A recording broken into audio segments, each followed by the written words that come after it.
World War II is often remembered as a fight between good and evil, but behind that story lies another reality. This is not a list of battles, and it is not a story about one nation. This is a look at every major war crime of World War II, from mass executions and human experimentation to the bombing of entire cities. Not to shock, but to understand how, step by step, human life became expendable. 1937 to 1942. The Nanking Massacre. On December 13, 1937, Japanese forces captured Nanking, the capital of the Republic of China, after weeks of brutal fighting. By the time the city fell, Chinese resistance had largely collapsed. What followed was no longer a battle. It was an atrocity. Over the next 6 weeks, Japanese soldiers killed at least 100,000 Chinese civilians and disarmed soldiers.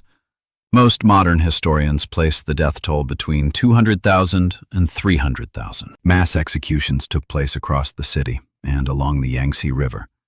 Thousands were lined up, machine-gunned, and their bodies dumped into the water. Soldiers went door to door, dragging men outside and killing them on the spot. Prisoners of war were tied together and taken to designated killing grounds. Sexual violence was widespread and systematic. Women and girls were raped repeatedly, many of them murdered afterward. What makes Nanking especially disturbing is not only the scale of the killing, but the absence of restraint. These acts served no clear military purpose. They continued because no one stopped them, and because the victims had been stripped of their humanity in the eyes of their killers. A small number of foreigners who remained in the city attempted to intervene. John Rabe and others established the Nanking Safety Zone, sheltering approximately 200,000 civilians.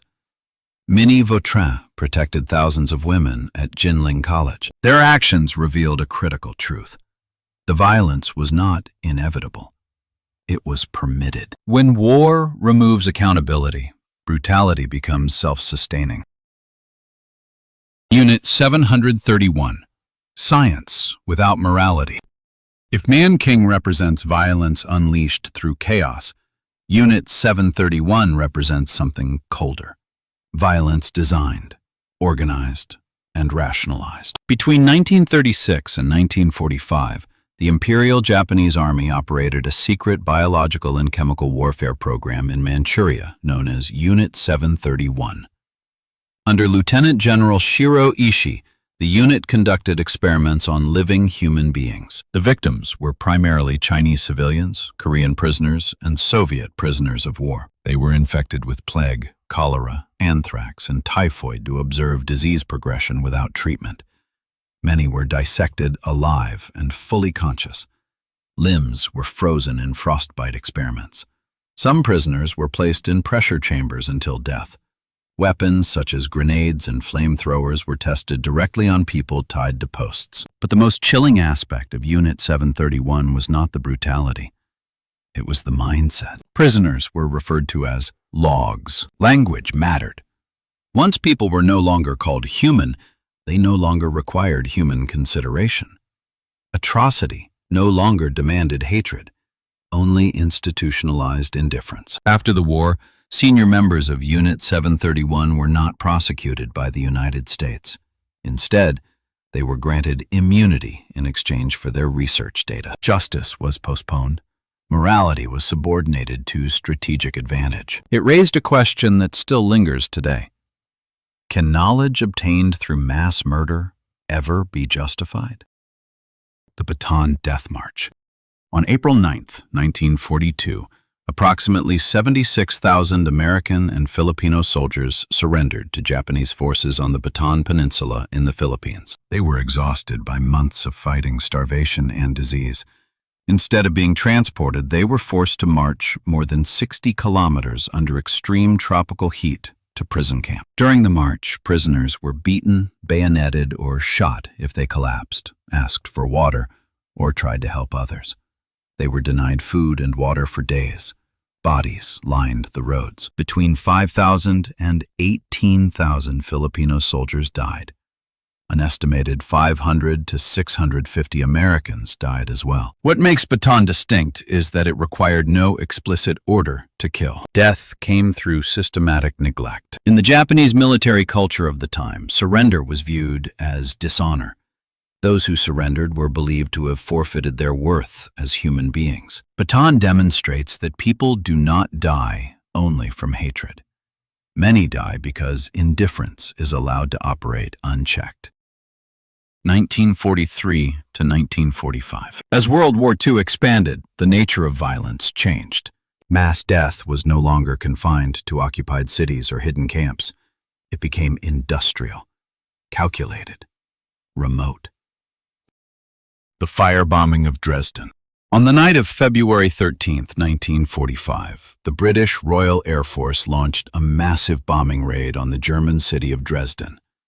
Over 2 days, British and American bombers dropped nearly 4,000 tons of high-explosive and incendiary bombs. The city was packed with refugees fleeing the advancing Soviet army. The bombing created a firestorm, a phenomenon in which intense heat generates its own winds, sucking oxygen from the surrounding area. Temperatures reached over 1,800 degrees Fahrenheit. People suffocated in shelters. Others were pulled into flames by hurricane-force winds.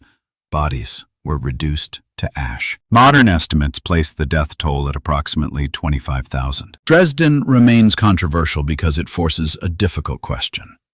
When does military necessity become moral compromise? The firebombing of Tokyo. 1 month later, on March 9, 1945, American B-29 bombers launched the deadliest air raid in history. Flying low over Tokyo, they dropped nearly 1,700 tons of incendiary bombs. The city, built largely of wood, ignited almost instantly. The resulting firestorm killed an estimated 100,000 people in a single night. Over 1 million were left homeless. Canals boiled. People jumped into water tanks to escape the heat and were boiled alive.